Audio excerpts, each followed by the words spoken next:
With the draft about a month away, I've decided to throw my hat in the ring and try to do a predictive mock for the 2023 NFL Draft. I should note here that this video is intended for people who are already active in the community and have seen a number of mock drafts, as my intention here is to give you a number of unusual but plausible picks for many of the teams. Many mocks end up going in the same direction with certain picks, and whilst I won't shy away from also making them if I think they make sense, I want my mock to reflect the sheer chaos that always happens when the draft actually occurs. So I hope you have fun with this scenario. I know I had fun making it.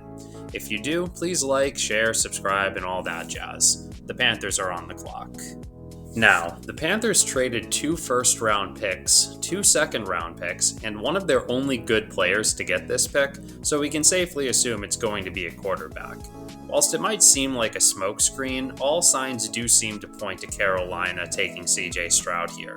Mostly, I mean quarterbacks coach Josh McCown outright telling Stroud on camera they will play a game of horse when he moves to Charlotte.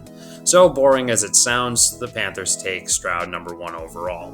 The knock on Stroud has always been his lack of mobility outside the pocket, but he showcased that ability in spades during the biggest game of his college career against Georgia, the best defense in college football. In the same way all signs point to Stroud going to Carolina, all signs point to Bryce Young going to Houston. Young has all the tools you want in a quarterback, but is severely undersized at 5'10 and 204 pounds of pure water weight. Reports have been coming out left and right for months now about how much the Texans love Young, to the point now where I would be borderline shocked to not see Stroud and Young go 1 and 2 overall. The next pick, however, could go in a number of different directions.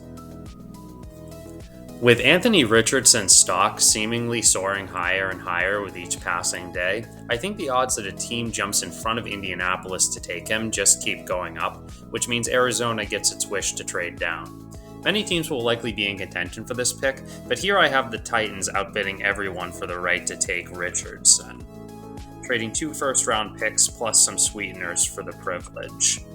As a big Richardson stan, I would be horrified if this happens, as I think the Titans are a sinking ship, but Richardson is in many ways a much improved version of Malik Willis, who the Titans drafted last year. After seeing him in action, I don't have much faith he can be the Titans franchise quarterback, and I doubt the Titans do either. Which brings us to the Colts. If Richardson is gone for them here, I think they would look long and hard at bringing in Lamar Jackson. Certainly with recent comments made by Atlanta's owner, the Falcons seem to be out of the Lamar sweepstakes, and the Colts would therefore seem to be the front runners. However, nothing is stopping the Colts from waiting until after the draft to trade for Lamar, so in this scenario they are going to keep the pick. Will Levis is a possibility, but I think Coach Shane Steichen is looking for a quarterback more in the mold of Jalen Hurts, who he coached in Philadelphia. So if Richardson is gone, I think the team does target Lamar. As for this pick, with quarterback out of the conversation, the Colts take a replacement for Stephon Gilmore, who they traded to the Cowboys this offseason. Cornerback Christian Gonzalez out of Oregon is an athletic freak and is widely regarded as having the highest ceiling of any corner in this class.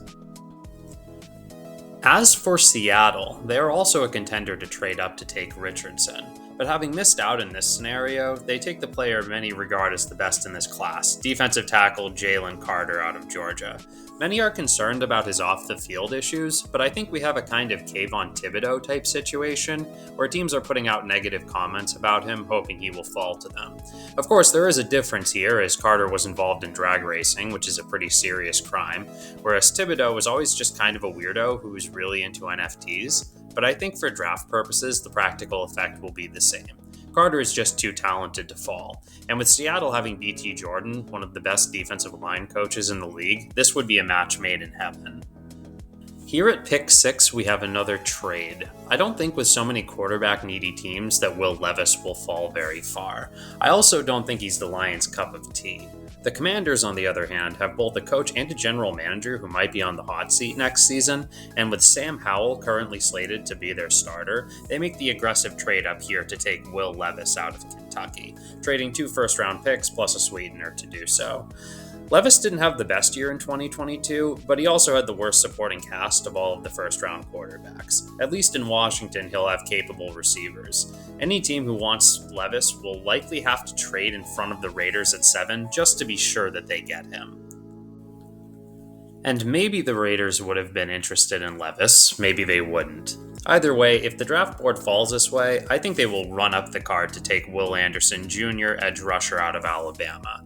Edge is not really a major need for them, with Max Crosby coming off maybe his best season yet, but this is a best player available type situation, and Anderson is too good to pass up at 7. He's many people's number 1 player in this class, including myself, as he was a starter at Alabama as a freshman and was incredibly productive each year, even as he was routinely double and triple teamed. I don't see him falling past this pick. The Falcons would probably have loved Anderson, as they had quite possibly the worst pass rush in the NFL last year. Many mocked them a cornerback here, but with A.J. Terrell at corner and newly signed safety Jesse Bates, I think they will be satisfied with their secondary. The pass rush, on the other hand, has not really been addressed adequately in free agency, so here they take edge rusher Nolan Smith out of Georgia. There is a bit of projection involved with Smith and a torn pectoral to keep in mind, but the sky's the limit with his athletic skill set, and he's already a great run defender and a capable cover guy. He's a natural fit for a 3-4 defense like the Falcons as an edge linebacker. The Bears are another team with a horrid pass rush who would have loved either of the last 2 guys. Having missed out on them, the Bears decide to make life as easy as possible for Justin Fields, just to make sure he really is good enough to be their franchise quarterback. That could mean they take an offensive tackle, but here they reunite Justin Fields and wide receiver Jackson Smith-Njigba out of Ohio State. With a receiving corps of Smith-Njigba, Darnell Mooney, and DJ Moore, there will be no more excuses for Fields in 2023. Jalen Hurts, by contrast, needs no excuses to be made for his amazing season. He only needs consistent, high-quality protection up front to continue to thrive. Unfortunately, it would not be surprising to see both Jason Kelce and Lane Johnson retire at the end of next season, so General Manager Howie Roseman gets ahead of the problem by taking tackle Paris Johnson out of Ohio State. Johnson has prototypical size, length, and strength, and has played both guard and tackle, meaning he could play anywhere on the Eagles' line until Johnson retires and Johnson takes over at left tackle. The next pick is owned by the Cardinals thanks to their trade with the Titans. Arizona has a dreadful roster with needs all over the place. Their biggest need is probably defensive line, so here they take a swing on edge defender Tyree Wilson out of Texas Tech. He's often compared to Trayvon Walker, last year's number 1 overall pick, but that comparison is unfair to Wilson because he was actually productive as a pass rusher in college, whereas Walker is pure projection. The Cardinals in this scenario accumulate more draft capital and take one of the highest ceiling players in the draft. This brings us to the point of the draft where we have a number of teams in a row who have a needed tackle, meaning this is the perfect place for a team to trade up ahead of the Jets to take one. The Steelers have signed Nate Herbig and Isaac Soamalu, hope I pronounced that right, but they are both inside guys, and they need a tackle. Here they trade up to take tackle Broderick Jones out of Georgia. Jones is young with a lot of upside and allowed 0 sacks last year. The Steelers' investment in Kenny Pickett can only be improved by their investment in the offensive line. The Jets are another team who want to invest in the offensive line. In fact, this pick is probably what's holding up the Aaron Rodgers trade. The Jets want to keep it to get Rodgers some protection. They would have snatched up Broderick Jones in a heartbeat, but here they settled for tackle and/or guard Peter Skronsky from Northwestern.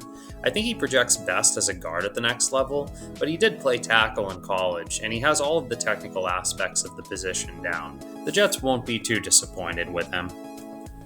My team, the Patriots, probably won't be too disappointed either to see cornerback Joey Porter Jr. out of Penn State fall to them at 14. The Patriots love big press man cornerbacks and have had great success with them in the past. On the field, Porter has been very productive. The only concern has to do with his penalties, but I think if anyone's going to whip him into shape, it would be Bill Belichick. As a Patriots fan, I would love to see them take a receiver, but I don't think Bill has much faith in his ability to draft them, even if a potentially great one like Quentin Johnson from TCU falls to him.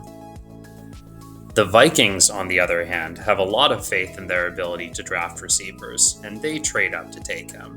This is a legitimate need for the Vikings after they lost Adam Thielen in free agency. Imagining a scenario in Minnesota where you have Justin Jefferson on one side of the field and Quentin Johnson on the other is too tantalizing for Minnesota to pass up.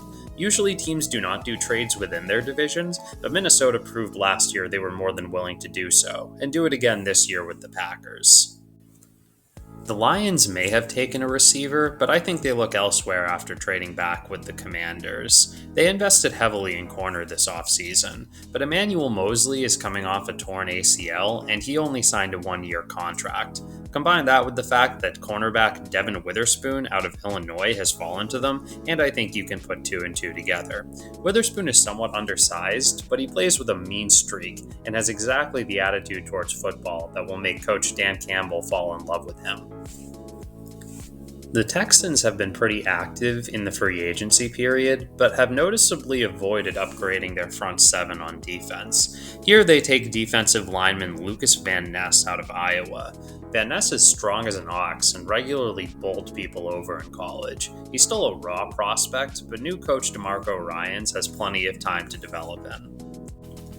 The Lions now have their second first-round pick, and with a clear need on the defensive line, with Romeo Okwara and Charles Harris entering the final year of their deals, the Lions take defensive tackle, and I know I'm going to butcher this, Adetomiwa Adebawore out of Northwestern.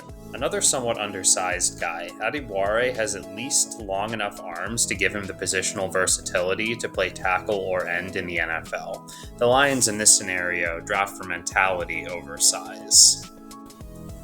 The Buccaneers are a tricky bunch to mock draft for, as they are another team with a lot of needs. It's possible they trade up for Will Levis if he falls far enough, but with Levis gone in this scenario, I think this is where a team finally pulls the trigger on running back Bijan Robinson out of Texas. The Buccaneers had the worst rushing attack in the NFL last year. Leonard Fournette is getting old, and Rachaad White is more suited to being a third down back. Bijan is widely considered to be one of the top talents in this draft, and he could be the bell cow for the Buccaneers for the next half decade. Next up is the Seahawks. Having invested in the trenches on one side of the ball with their first-round pick, with their second they invest on the other side of the football. The Seahawks re-signed guard Phil Haynes on a one-year deal, but he and Damian Lewis will be out of contract after the 24 season. Getting ahead of that, the Seahawks take guard Osiris Torrance out of Florida. All you need to know about Torrance is that he didn't allow a sack or take a penalty in his entire college career. Enough said. The Seahawks would be ecstatic to take him. Now, the Chargers have had a notoriously bad run defense for years now, and here the perfect opportunity to fix that has fallen into their lap. Edge defender Myles Murphy out of Clemson is already a dominant run defender, but he possesses all the tools to be a high upside pass rusher as well. He certainly has a lot of pass rush moves already, but hasn't put it together yet. Maybe defensive coordinator Derek Ansley can help him get there. Next up is the Ravens. In this scenario, the Packers have traded back to 23 and have a clear need at tight end. Knowing this, the Bengals, who have a need at tight end themselves after losing Hayden Hurst, take the opportunity to jump ahead of them and take tight end Dalton Kincaid out of Utah, who is generally regarded as the best tight end in this class, and certainly the best pure receiving tight end. I think the Packers would absolutely take Dalton Kincaid if he was available, as they can't treat new quarterback Jordan Love the same way they did Aaron Rodgers by never drafting offensive weapons in the first round, so I still think they go some kind of receiver. They might take Zay Flowers, but he doesn't fit their profile of valuing larger wide receivers, so I think they go with the second tight end, Michael Mayer out of Notre Dame. This way, the Packers come out of the draft with a tight end other than their current starter, Josiah DeGuara, who I had never heard of until I started making this video. The Jaguars are another team who are likely to take a tight end, but I doubt they'll take one if the top two are off the board. They just lost Jawan Taylor to the Chiefs in free agency, and Walker Little is the heir apparent at left tackle. Assuming the Jaguars are comfortable with that, they'll still need a right tackle, so I have them taking tackle Darnell Wright out of Tennessee. Wright played at right tackle in college and was a dominant run defender, as well as giving up 0 sacks last season. Which brings us to the Giants, who just lost safety Julian Love in free agency and haven't really moved to replace him. Safety Brian Branch played a similar role at Alabama, playing run defense as often as pure coverage. He's also a very instinctual player and is often regarded as the best tackler in the draft. Now, the Cowboys are a tricky team to mock for, as they rarely draft for need. Here I have them taking edge defender Will McDonald out of Iowa State, mostly because defensive coordinator Dan Quinn ran position drills during Iowa State's Pro Day, a year after he did the same thing at Ole Miss's Pro Day before taking Sam Williams in the second round. You can never have too many pass rushers, and McDonald would give the Cowboys a healthy rotation at the edge position. The Bills are another team that's hard to draft for, as lately they've made a lot of weird selections that have all managed to work out well. Wide receiver Jalen Hyatt out of Tennessee doesn't have much experience running NFL routes. He was a pure burner in college who just won with speed running go routes down the sidelines. With Josh Allen's big arm and penchant for making risky throws, Hyatt in the Bills system might have 600 yards and 10 touchdowns off of like 20 receptions. It would be hilarious. The Ravens are a very likely team to trade back because they don't have much draft capital, missing their 2nd and 7th round picks this year. Here they have traded back and are still in position to take a cornerback, a position they are lacking at with Marcus Peters still a free agent. It's a deep corner class, so they have a number of options, but I think Keely Ringo out of Georgia fits them best, as he is a super athletic guy who fits best in a zone dominant scheme where he can keep the plays in front of him. The Saints may have invested significantly in the defensive line over the years, but those investments haven't really borne fruit, so I have them taking one of my favorite players in this year's draft, edge defender BJ Ojulari out of LSU. Ojulari is seen as a high-character, team leader type of guy and an extremely productive pass rusher, even if his run defense right now is a little lacking. He's only 21 years old at draft night, so he has a lot of time to develop. The Eagles absolutely love spending early round picks on their defensive line so they can maintain a healthy rotation at each position. So whilst edge defender is not a position of need, I feel comfortable giving them Felix Anudike-Uzomah out of Kansas State. He doesn't have that much starting experience, but he's already a way savvier rusher than he should be at this stage, only being 21 years old at the draft. This brings us to the final pick of the draft and the final trade. The 5th-year option teams get on first-round picks makes the final pick a crucial point for any team to trade up, particularly for a quarterback, who often need more time to develop. That is definitely true for Tennessee's Hendon Hooker, who by most accounts now is likely to end up in the first round. Raiders coach Josh McDaniels may not be on the hot seat yet, but when, not if, Jimmy Garoppolo goes down to injury, they will be left without a capable quarterback. Hooker will make or break the career of whoever drafts him, and here the Raiders take the chance. And that's the end of the draft. If you enjoyed this, please like, share, subscribe, and all that jazz. Peace out.